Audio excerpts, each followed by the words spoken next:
El pastor bautista Benjamin Keach hace 351 años cantó por primera vez un himno en un culto público. ¿Conoce usted las controversias que esto trajo en las iglesias de Inglaterra?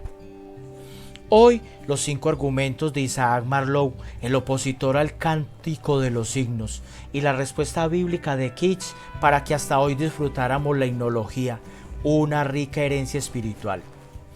Argumentó y demostró que las huestes angelicales en el cielo cantaban alabanza a Dios, como lo han hecho los santos de Dios por todos los tiempos. Citó Efesios 5:19, hablando entre vosotros con salmos y con himnos y cánticos espirituales, cantando y alabando al Señor en vuestros corazones. Colosenses 3:16. La palabra de Cristo habita en abundancia en vosotros, enseñándoos y exhortando los unos a los otros en toda sabiduría, con salmos e himnos y cánticos espirituales. Santiago 5:13, parte B, dice: si alguno está contento, que cante alabanzas. Keach estaba convencido y ansioso de defender la práctica del canto congregacional, porque decía que una de las principales razones por las que las iglesias bautistas de su época estaban experimentando tristes marchitamientos y una falta de la presencia de Dios o viveza del Espíritu era su descuido en esta ordenanza bíblica del canto de los signos como renovación espiritual. Esto estaba robando a Dios una parte de su gloriosa alabanza y privando a los creyentes de mucho gozo y refrigerio celestial. Marlowe sostenía que el uso de un himno precompuesto produce el mismo efecto que la lectura de una oración escrita, a saber, formalismo, y por tanto conduce a apagar el espíritu.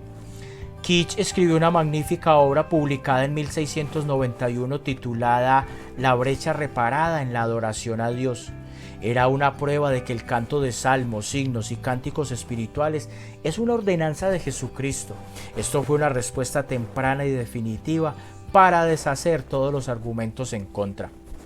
Marlowe también estaba convencido que el canto de los signos en la época neotestamentaria implicaba el ejercicio de un don espiritual extraordinario, y dado de que estos dones habían cesado con la revelación mayor que era Jesucristo, no debíamos cantar himnos. Keach señaló que si el canto para la época se basaba en un don espiritual, y puesto que hoy nadie tiene estos dones de milagros, entonces tendríamos que decir que nadie puede ni debe tampoco predicar, orar o interpretar la Biblia, si el canto congregacional debe ser rechazado por esto. Él y sus compañeros pastores bautistas estaban de acuerdo en que estos dones extraordinarios o de revelación habían cesado, pero que no implicaba el no cantar himnos dentro del culto público. El tercer argumento, es decir, por parte de Marlowe, era que ponía en peligro la pureza de la iglesia, ya que involucraba a personas de la congregación con no regeneradas. Keach respondió y señaló que una cosa es que los incrédulos vinieran a nuestras asambleas y cantaran con los creyentes, y otra cosa es que los creyentes se unieran a los incrédulos en sus prácticas. Además, es lícito si los dejamos que se unan a nosotros en los cánticos y en nuestras oraciones. ¿Cómo no debemos de participar del canto corporativo por temor a que pueda haber incrédulos presentes? Y además, si al incrédulo se le podía permitir que escuchara la palabra predicada, ¿por qué no le podemos permitir que escuche la palabra cantada? ¿No estaríamos acaso suprimiendo el evangelismo? En cuarto lugar, creía que el canto público era o debía ser por un solista y no por la congregación. Keach le responde a Marlowe de la siguiente manera. Le mostró que la ordenanza del canto del Antiguo Testamento y del Nuevo no fueron dirigidos a un solista selecto, sino a toda la iglesia. Efesios 5:19 y Colosenses 3:16.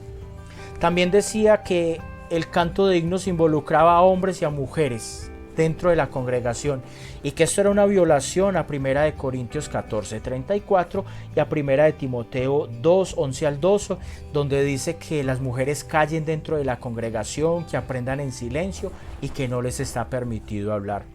Keach le respondió: Este es un argumento que no es del todo cierto.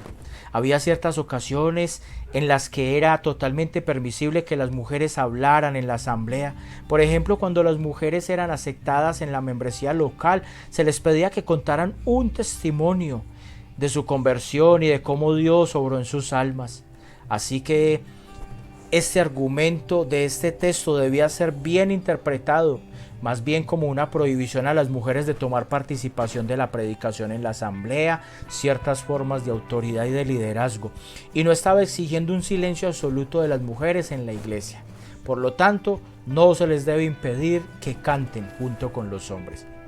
La apología de Keach dio paso y abrió las puertas a Isaac Watts, el padre de la himnología inglesa. Keach también compuso 400 himnos en 2 himnarios que tituló Cánticos espirituales. No pretendía ser un poeta cristiano, sino un heraldo con sus himnos. Estos contenían rica doctrina y eran largos y extensos en alabanza. Ahora, ¿dónde vemos al Señor Jesús cantando un himno con los apóstoles? En Mateo capítulo 26, verso 30 dice: y cuando hubieron cantado el himno, salieron al monte de los olivos. Cuando adores a Dios con himnos y cánticos espirituales, hágalo con toda la libertad y entusiasmo de que está haciendo una práctica totalmente bíblica.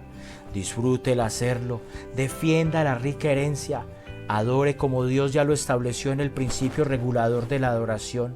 Él es el que define quién, cómo, cuándo debe ser adorado, y que no es por medio de invenciones humanas, porque esto sería un juego extraño para Dios, como Él no lo ha prescrito ni ordenado.